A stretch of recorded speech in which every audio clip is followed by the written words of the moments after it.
Alors, le premier chapitre consiste à des amines et des composés qui leur sont apparentés, c'est-à-dire des composés qui sont azotés. Par définition, les composés donc aminés, donc ces composés, les amines, ils dérivent de la molécule d'ammoniac, ils dérivent de la molécule NH3. Voilà. On va revenir tout à l'heure sur la structure donc, des amines. Voilà, c'est la molécule la plus simple. À partir donc, de l'ammoniac, on va retrouver donc, toutes les amines. Alors, à partir donc, de ceci, donc, on dégage plusieurs séries d'amines. La première série, c'est la série des amines aliphatiques qui ne sont pas cycliques. Alors, quand je dis aliphatiques, ce sont tous les groupements qui sont alkyles. Donc, bien sûr, la chaîne peut être saturée ou non saturée. Là, je donne des exemples sur des composés qui sont simples. Donc, à partir de l'ammoniac, donc, il suffit tout simplement de remplacer un hydrogène dans l'ammoniac par un groupement alkyle. Donc, par exemple, RNH2. Ou encore remplacer deux hydrogènes pour avoir donc voilà, la molécule donc R'-NH, ou bien remplacer les trois hydrogènes par trois groupements alkyles. Donc ceci, donc là, nous dégage trois classes d'amines. Les amines primaires dans lesquelles donc l'azote donc de la fonction amine, elle est reliée à un seul groupement alkyle, donc reliée à un seul carbone. Alors les amines secondaires, un azote relié à deux groupements alkyles, c'est la classe des amines secondaires, ou encore les amines tertiaires dans lesquelles nous avons trois groupements alkyles autour de notre azote. Donc là, nous avons trois classes, les amines primaires, secondaires et tertiaires. Et l'amine la plus simple, c'est tout simplement l'ammoniac, la molécule NH3. La formule générale des amines, c'est la molécule, donc c'est la formule brute CnH2n plus 3n, 2n plus 3 hydrogène pour n carbone. Bien sûr, quand je parle donc là d'amines où il n'y a pas de saturé, donc il n'y a pas de liaison multiple. Donc la formule générale, c'est CnH2n plus 3n, donc avec la formule N, R1, R2, R3, les alkyles saturés. Donc là, c'est la première série des amines aliphatiques. Donc c'est la plus simple et on va beaucoup travailler sur cette série, bien sûr.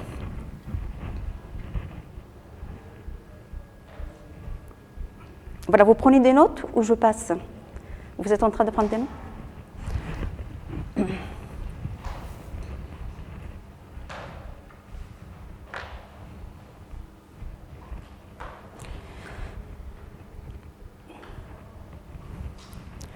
On passe ensuite à la série des amines qui sont alicycliques. Je suis toujours dans la série des amines aliphatiques, donc avec des groupements alkyles, mais cette fois-ci cycliques. Donc en quelque sorte, c'est une sous-classe de tout à l'heure. Ça veut dire que l'azote est relié à un cycle qui peut être, donc voilà, un cycle. Par exemple, ici, j'ai donné l'exemple du cyclohexane. Le cyclohexane qui porte le groupement NH2, voilà, qui porte le nom de cyclohexylamine, et on reviendra tout à l'heure sur la nomenclature. Alors, une troisième classe, donc c'est les amines aromatiques. C'est une classe qui est très intéressante dans la chimie de l'azote, puisque vous allez voir qu'il y a beaucoup de produits qui sont d'origine naturelle et qui sont beaucoup utilisés, donc soit en pharmacie, soit en industrie, qui dérivent donc des amines aromatiques. Alors, je cite ici le cas de l'amine aromatique la plus simple, c'est l'aniline. Alors, avec l'aniline, nous avons tout simplement un noyau benzénique.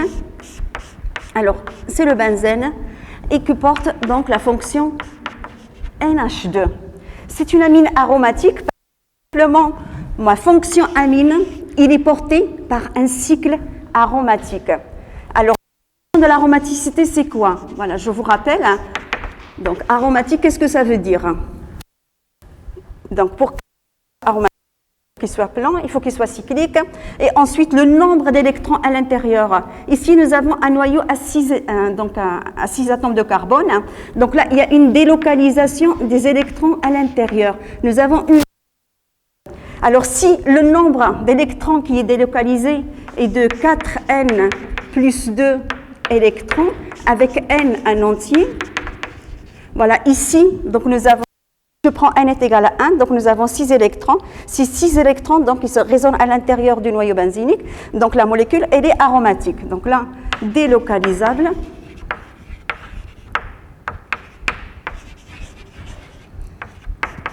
donc on a l'aromaticité.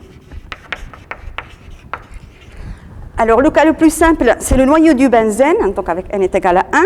L'amine la plus simple, c'est l'aniline, donc nous appelons l'aniline. Et on va revenir beaucoup sur l'étude de l'aniline, on va encore la rencontrer au cours de ce cours. Et on va également l'utiliser en TP. Et c'est une amine qui a été beaucoup utilisée en industrie pour la synthèse des colorants et beaucoup utilisée également pour la synthèse pharmaceutique. Donc, elle a beaucoup d'intérêt. Alors, comme produit, issu donc d'origine naturelle, je cite ici la caféine. La caféine, voilà, vous le savez, on peut l'extraire soit du thé, soit du café, dans laquelle nous avons un cycle aromatique. C'est le cycle ici donc de l'imidazole, pardon, avec voilà. Donc dans la molécule de caféine, nous avons donc un cycle aromatique. C'est donc la caféine est une molécule aromatique, et on peut avoir donc des molécules qui sont beaucoup plus grosses avec beaucoup plus de cycles et qui sont donc aromatiques. Voilà, c'est un exemple tout simplement. C'est un exemple. Bon, je ne l'ai pas donné sur le polycope l'exemple, mais bon, vous le retrouvez un peu partout. Donc là, c'était la troisième classe des amines aromatiques. Il y a aussi beaucoup d'intérêt en synthèse organique. Alors, une autre classe aussi importante, c'est les amines qui parlent d'hétérocycle. Ici, donc, tout simplement, donc, nous parlons de l'hétérocycle, donc de l'azote comme hétéroatome. Mon hétéroatome qui est l'azote, il est introduit dans le cycle. Ici, vous avez tout simplement un cyclohexane dans lequel nous avons remplacé un carbone par un azote. Donc, c'est une amine hétérocyclique qui porte le nom de pipéridine et qui dérive de la pyridine. Donc, qui est, voilà, c'est tout simplement ce comme un noyau benzénique dans lequel j'ai remplacé un carbone par un azote. Et également, voilà, la pipéridine, donc le nom, ce sont des noms qui sont courants. Bon, après, donc, on reviendra un petit peu sur la nomenclature. On découvrira beaucoup de noms qui sont donc courants, que nous utilisons beaucoup avec les amines, au fur et à mesure de ce cours. Alors, comme molécule voilà, hétérocyclique, j'ai donné ici donc l'exemple de la nicotine, donc la molécule issue donc du tabac, aussi d'origine naturelle, voilà, avec deux hétérocycles, la pyridine, et là c'est donc la pyrrolidine. Ou encore la morphine, donc la morphine qui peut être issue d'origine naturelle, qu'on synthétise maintenant, donc la morphine donc, qui est un analgésique et qui est utilisé aussi comme une drogue, voilà, avec une amine tertiaire à l'intérieur, donc tout simplement de la pipéridine, justement, c'est une N-méthylpipéridine, donc qui est introduite à l'intérieur de cette molécule. Voilà, donc dans la nature, on peut retrouver donc une multitude donc d'amines aromatiques, hétérocycliques, ainsi de suite, donc voilà, d'origine naturelle. Voilà un aperçu donc sur ces composés. Et maintenant, je vais passer à la nomenclature systématique des amines. Donc la nomenclature, vous l'avez déjà vue, je donne un aperçu très. Nous avons deux façons pour nommer les amines. Alors, la première façon, c'est la nomenclature substitutive. C'est une nomenclature dans laquelle je remplace tout simplement dans l'alcane la terminaison E par amine. On va voir donc la nomenclature alcane-amine avec un indice qui précise la position de ma fonction amine sur ma chaîne carbonée. Un premier exemple, j'ai une chaîne ici avec 4 carbones, donc 1, 2, 3 et 4. Et puis, mon groupement NH2 à l'extrémité. Donc, comme d'habitude, ma fonction principale, c'est la fonction amine. Et bien sûr, je dois lui donner l'indice le plus petit. C'est une chaîne butane. Et le nom de la molécule, ça va être butane-amine. Je précise la position de mon amine. Donc, elle est sur le carbone 1. Ça va être butane-1-amine, tout simplement. Donc là, le premier exemple avec une amine primaire qui porte donc le groupement alkyle-butyle. Un deuxième exemple avec une amine dans laquelle donc, nous avons une chaîne avec 5 carbones. Donc c'est une pentane. La fonction amine, elle est située sur le carbone donc le plus proche par rapport à l'extrémité, donc le carbone 2. Et la molécule, ça va être tout simplement pentane 2-amine. Donc là, c'est les règles de l'IUPAC. Je les respecte. Alors, dans le troisième cas, j'ai donné une amine tertiaire, donc avec 3 groupements alkyles. Alors d'abord, il faut dégager la chaîne principale. La chaîne principale ici, c'est la chaîne la plus longue.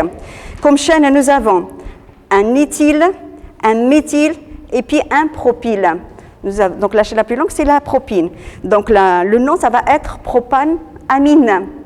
Et voilà, donc c'est propanamine. Et ensuite, je dois mettre les substitutions, les autres groupements alkyles qui sont portés par l'azote. Alors comme groupement, j'ai un groupement éthyle et un groupement méthyle. D'accord?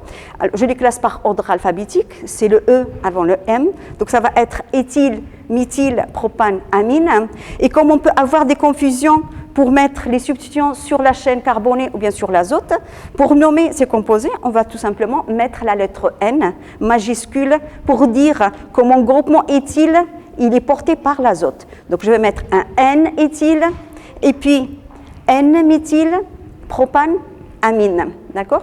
Là, c'est juste pour distinguer. Donc, je suis en nomenclature substitutive.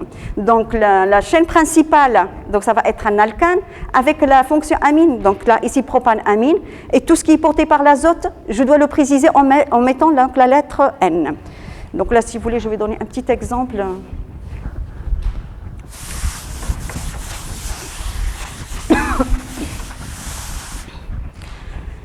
Alors, avec une chaîne à 4 carbones, 1, 2, 3 et 4, donc je vais mettre ma fonction NH2.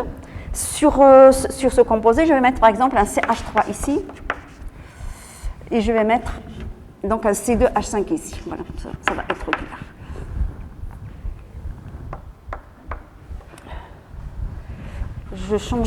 Je vais mettre...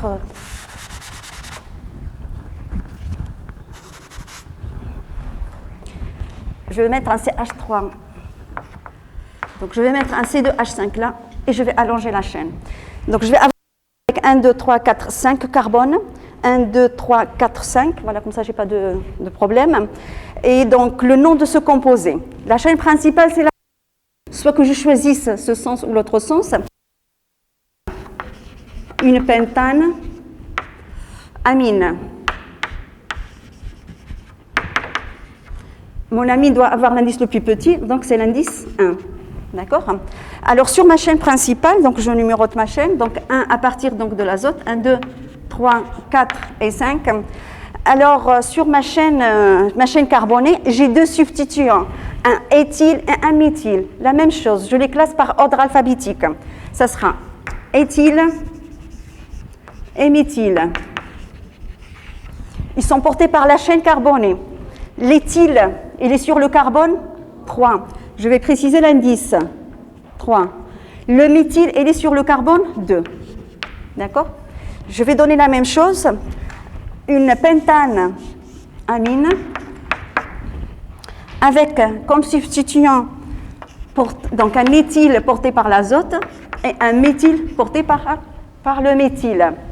Le nom de ce composé. Toujours la chaîne, c'est la chaîne la plus longue, c'est la chaîne à 5 carbones, c'est une pentane. 1, 2, 3, 4 et 5. Alors, c'est pentane 1 amine.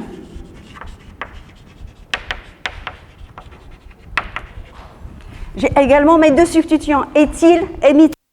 Je les classe par ordre alphabétique. C'est éthyle, méthyle. Alors, l'éthyle et méthyle ne sont pas portés par la chaîne carbonée. Je ne vais pas mettre des indices par l'azote. Le méthyle porté par l'azote, l'éthyle porté par l'azote. Je vais mettre donc la lettre N, tout simplement.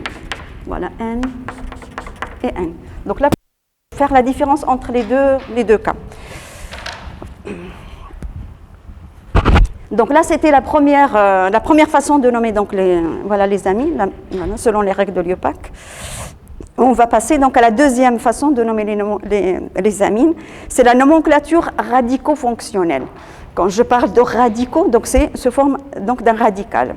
Donc le nom, ça va être sous forme de alkylamine et non pas alcanamine comme ici. Donc on va voir la différence. Alors je vais donner les mêmes exemples que tout à l'heure. On avait donné En nomenclature substitutive, le butanamine.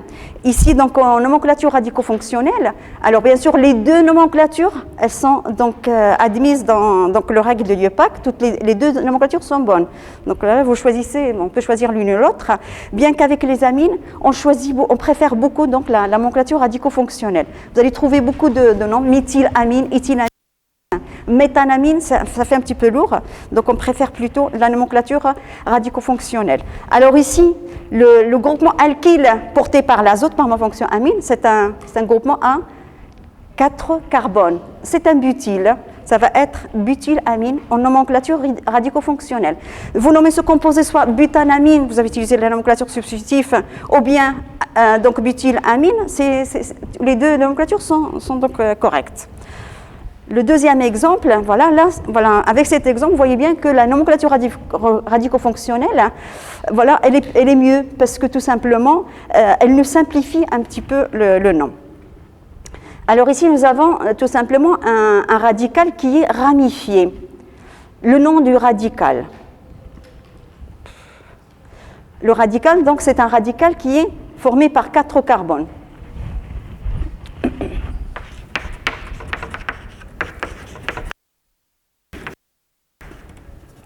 Alors, ce substituant, il est attaché à ma fonction amine à partir de ce carbone. Ce carbone, c'est un carbone tertiaire relié à un carbone 2 et 3. Donc là, c'est un carbone tertiaire. Et donc, il porte le nom. Alors, en tout, j'ai 4 carbones. C'est un butyle. Attaché par le carbone tertiaire, c'est un tertiobutyle. Le radical est un tertiobutyle lorsqu'il est attaché à une amine. En nomenclature radico-fonctionnelle, je l'appellerai tout simplement tertiobutyle. D'accord ? Donc là, vous voyez, c'est plus simple. Avec la nomenclature voilà, la chaîne la plus longue, c'est ça. Donc ça va être propane avec 2 méthyle, propane, 2 amines. Donc ça fait un peu long. C'est pour ça que des fois, on préfère la nomenclature donc, radico-fonctionnelle. Alors le troisième exemple, avec une amine secondaire. Alors, pour donner le nom à ce composé, c'est en nomenclature radico-fonctionnelle, je prends alors les substituants qui sont portés par l'azote, je les classe par ordre alphabétique, et je vais mettre alkyle, alkyle, amine. Donc là, nous avons un propyle avec 3 carbones et un méthyle. Par ordre alphabétique, c'est M après N, donc méthyle, propyle, amine, tout simplement. Vous remarquez que je ne mets pas la lettre N. Je n'ai pas besoin de mettre la lettre N parce qu'en nomenclature radico-fonctionnelle, donc alkyle, amine, ça veut dire tout est porté par l'azote. Donc le méthyle, il est porté par l'azote, le propyle, il est porté par l'azote. Alors, pour l'exemple suivant, c'est une amine tertiaire. C'est aussi simple. Mes 3 substituants, je les classe par ordre alphabétique. J'ai un butyle, un éthyle et un méthyle. Donc ça va faire butyle, éthyle, méthyle, amine. Voilà, comme ça. Donc je sais que les trois radicaux, ils sont portés par mon azote. Voilà, c'est une amine tertiaire, butyle, éthyle, méthylamine. Voilà ces exemples. Vous avez quelques-uns donc sur votre polycope.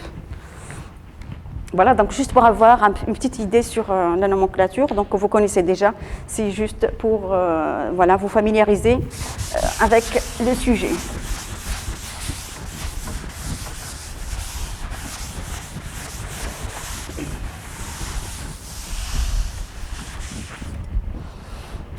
Alors maintenant pour la structure des amines. Alors pour l'azote, donc là je commence par les amines qui sont acycliques, donc alicycliques. Alors quand je regarde l'azote, le numéro atomique de l'azote, Z est égal à 7. Donc si je regarde la distribution électronique, un S2, 2S2, 2P3, ça veut dire sur la couche de valence, 5 électrons. Si je regarde la distribution de ces 5 électrons sur, voilà, sur les orbitales, je considère voilà, avec 4 orbitales, si je suppose une hybridation sp3, donc bien sûr, après avoir, donc là, après hybridation, avoir alors les électrons 1, 2, 3, 4 et 5. Ça veut dire autour de l'azote, je vais avoir une orbitale qui va porter un doublé électronique, une paire d'électrons, un électron et un électron. Ça veut dire mon azote, voilà, je vais avoir un doublet et puis les 3 autres électrons célibataires. C'est pour ça que je peux former avec l'azote, en fait, 3 liaisons. Voilà. Alors, maintenant, avec une hybridation sp3, la géométrie de ma molécule avec une hybridation sp3, c'est quoi? Comme un CH4. Un CH4, la molécule du méthane. Alors, le carbone, il est hybridé, donc sp3. Le carbone, il est au centre d'un tétraèdre. Et donc, je vais avoir les quatre substitutions au sommet du tétraèdre. La même chose pour l'azote. C'est une structure tétraédrique. Voilà. Voilà mon tétraèdre. Avec, pour la molécule NH3. Voilà, chaque hydrogène va apporter un électron. Je vais former une liaison sigma, deuxième liaison sigma, troisième liaison sigma. Et je vais avoir une orbitale qui va contenir la paire d'électrons. Donc, si je mets mon orbitale avec les 2 électrons, ici, par exemple, dans le plan, ici, je peux mettre donc, les 3 hydrogènes aux 3 sommets. Voilà, c'est ça, avec l'azote, tout simplement, au milieu. C'est exactement la même chose que la molécule CH4. La différence, qu'ici, je n'ai pas une liaison avec un hydrogène, j'ai une orbitale qui porte 2 électrons. Voilà, par comparaison avec la molécule CH4, dans un tétraèdre régulier, l'angle entre les différentes liaisons, c'est un angle de 109 degrés, 28 minutes. Alors ici, nous avons une orbitale dans laquelle il y a 2 électrons. Donc là, ce qui fait, donc elle va pousser, donc elle va repousser un petit peu les orbitales à un électron, ce qui fait que l'angle entre les liaisons ici va être rétréci un petit peu. C'est un angle pour la molécule NH3 de 107 degrés au lieu de 109 degrés pour la molécule CH4. Tout simplement une petite répulsion. Donc la géométrie en fait de la molécule NH3, voilà, là c'est comme si... Donc, si j'enlève c'est comme si mon azote, tout simplement, il est au sommet d'une pyramide avec un triangle ici. Voilà, je l'ai mis à l'envers. Un triangle dans lequel donc, je vais avoir les H, H et H. Voilà. Donc, c'est comme une pyramide, tout simplement. Voilà, elle est mieux sur la diapo. Voilà, c'est une structure pyramidale. Donc là, en ce qui concerne donc les amines aliphatiques.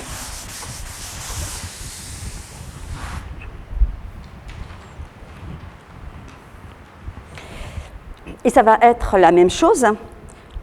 Je vais donner l'exemple, voilà, si vous avez fini d'écrire, oui.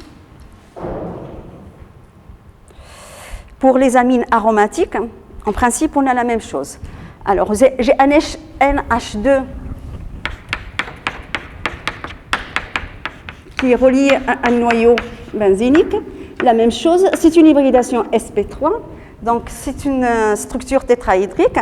Et donc là, c'est tout simplement, ça va être une pyramide. L'azote se trouvera donc au sommet d'une pyramide, en fait, avec les trois groupements sur la base du triangle. Alors seulement avec, par exemple, l'aniline, voilà, là, je ne sais pas si je dois le reprendre sur le tableau. Nous avons dans le noyau benzénique une résonance. Et l'azote donc, participe à cette résonance.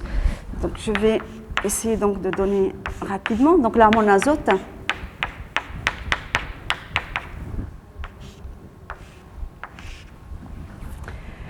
Alors, nous avons ici 3 doubles liaisons qui sont conjuguées.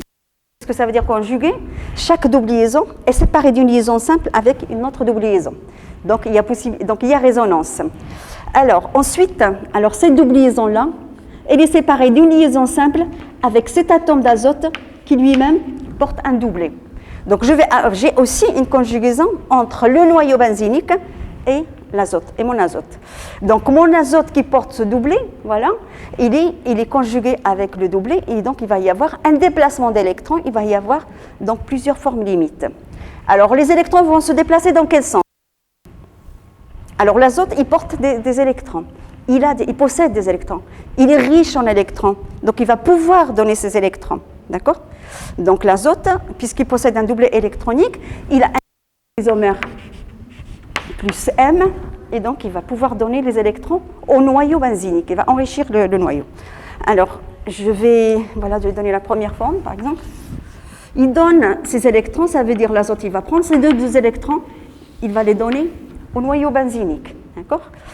Je vais avoir ici un carbone qui, normalement, le carbone, il est tétraval, on doit avoir donc 4 liaisons, 1, 2, 3 et 4. Si je forme une double liaison carbone-azote, je vais avoir ici 5 liaisons, ce n'est pas juste. Les deux électrons, ils vont se déplacer sur le carbone adjacent, d'accord? Donc, je forme une double liaison à l'extérieur du cycle avec l'azote, et les deux électrons du noyau benzénique vont aller donc à l'extérieur du cycle.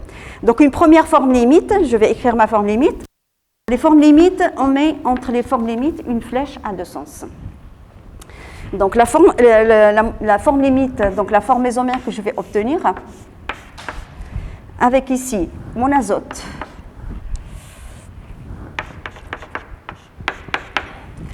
alors, les liaisons que je n'ai pas touchées, ce sont les deux doubles liaisons ici. Voilà, je vais les mettre.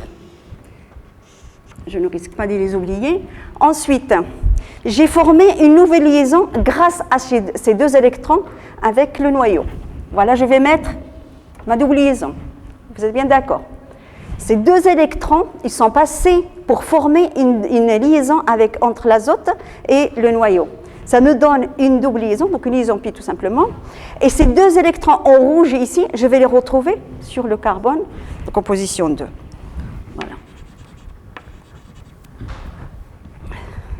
Voilà ma forme limite.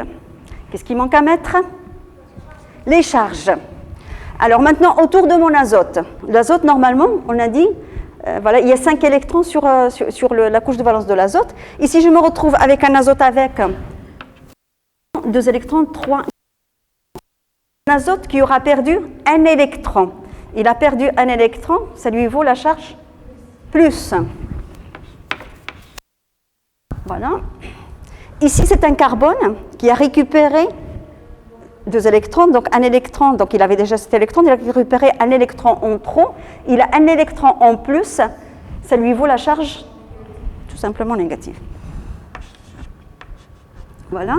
Je pars d'un système qui a une charge totale de 0. J'arrive à un système de charge totale plus 1, moins 1, ça fait 0. Voilà, donc là, je sais, j'ai pas de...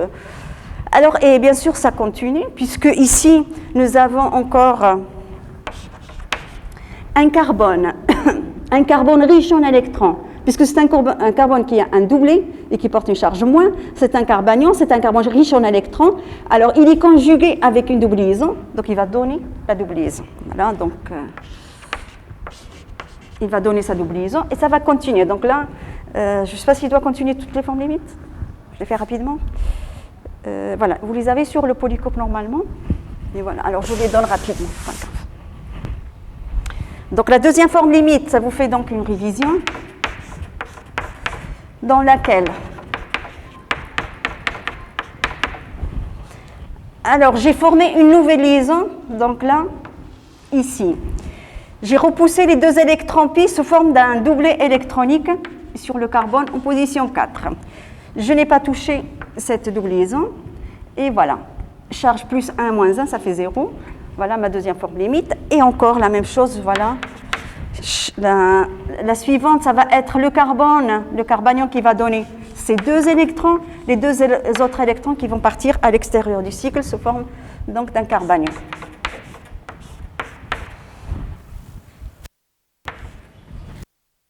Former une nouvelle double liaison de ce côté.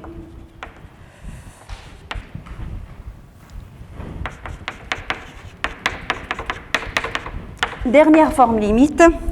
Dans l'azote, le carbanion va donner ces 2 électrons. Il va déplacer les électrons sur l'azote. Donc l'azote, il va récupérer son doublet non liant.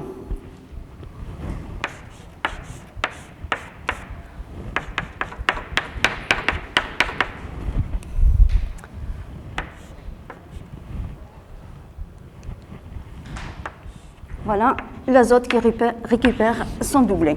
Voilà, nous avons ici 1, 2, 3 et 5. Nous avons 5 formes limites.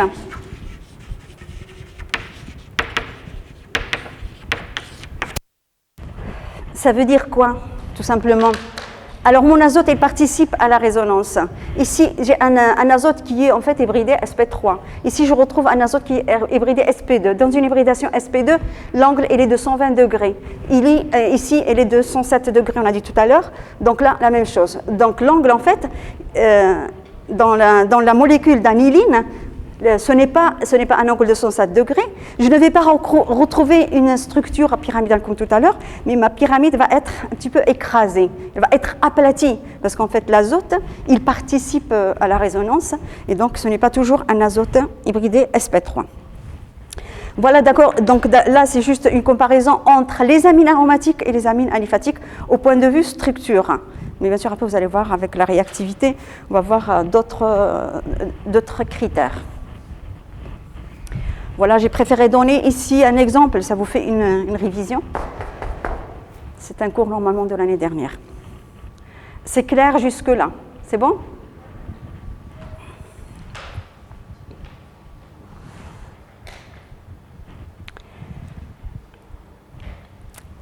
Alors maintenant, je vais parler donc, de la chiralité des amines. Qu'est-ce que ça veut dire, chiralité? Voilà, une molécule qui n'est pas superposable à son image. Oui, voilà. Alors, le cas particulier, c'est par exemple un carbone asymétrique. Lorsqu'une molécule possède un carbone asymétrique, c'est une molécule dans laquelle, s'il y a 4 substituants différents, la molécule, donc, elle est chirale, elle n'est pas superposable à son énantiomère. Alors ici, ça va être la même chose. Alors l'amine, bon, pour les amines qui portent soit l'amine primaire ou bien, l'amine secondaire ou bien l'amine tertiaire, donc sauf les amines primaires, puisque dans les amines primaires nous avons un azote qui a 2 hydrogènes, il suffit d'avoir 4 substituants différents autour de l'azote pour que la molécule soit chirale. Alors 4 substituants différents, avec l'exemple ici. Alors, dans cet exemple, nous avons, voilà, vous pouvez noter l'exemple, s'il vous plaît. Voilà, voilà, je donne le même exemple que, voilà, avec un H, un C2H5 devant le plan, et derrière le plan, un CH3. Alors, mes substituants, ça va être quoi? Un CH3 derrière le plan, un C2H5 en avant du plan. Le 4e substituant, c'est le doublet électronique, d'accord? Alors, si je cherche la configuration de ce composé, alors l'éthyle, c'est le plus fort avec 2 carbones, ensuite c'est le méthyle et l'hydrogène. Regardez la molécule dans le sens donc, du doublet. Voilà, simple, je vais avoir en haut du plan c'est C2H5, derrière c'est CH3 et puis le H dans le plan. Je tourne dans le sens des aiguilles d'une montre, donc c'est une configuration R. Voilà, et puis avec, si vous mettez donc un miroir, tout simplement, on va avoir l'énantiomère, donc S.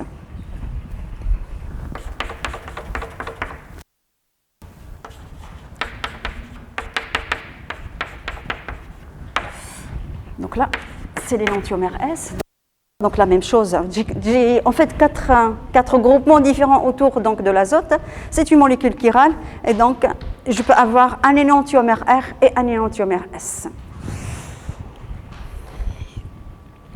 Alors je n'oublie pas qu'ici, donc mon 4e substituant, c'est un doublet.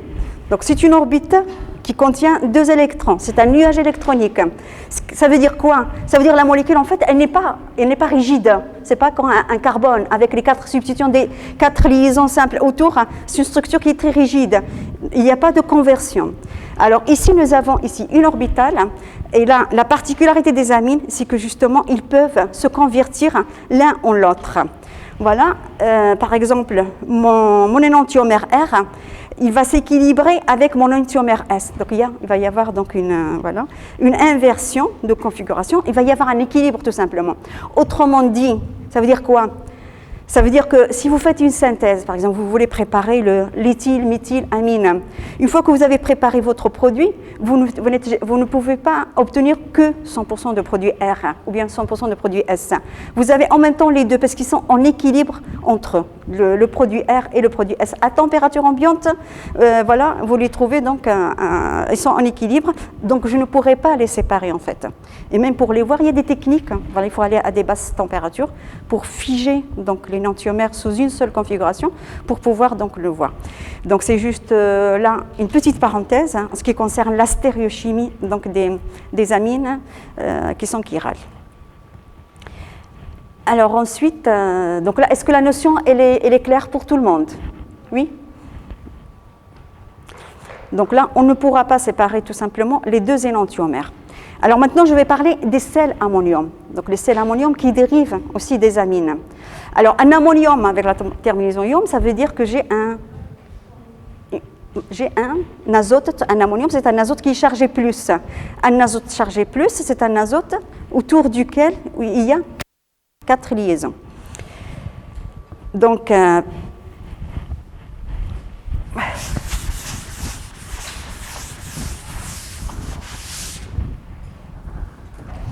je vais avoir tout simplement un azote avec 4 liaisons. C'est exactement pareil qu'un carbone. J'ai 4 électrons, il est isoélectrique au carbone. 4 électrons. Voilà, je vais donner un petit aperçu sur la nomenclature des ammoniums. Et là, pour la nomenclature des ammoniums, je vais utiliser la nomenclature radico-fonctionnelle. Donc, tout à l'heure, c'est les alkyles ammonium. Et je sais, donc là, j'ai une charge plus. À chaque fois que je travaille donc, avec des ions, je dois avoir donc, une neutralité. Donc là, je dois neutraliser la charge. On a toujours un sel qui va stabiliser ma charge plus. Donc ça peut être, je vais mettre de façon générale, un X-. D'accord ? Le premier exemple, je vais donner tout simplement un exemple très simple pour la nomenclature, avec un méthyle, tout simplement un groupement méthyle. Un méthyle qui est attaché à un ammonium, le nom du composé, ça va être un méthylammonium.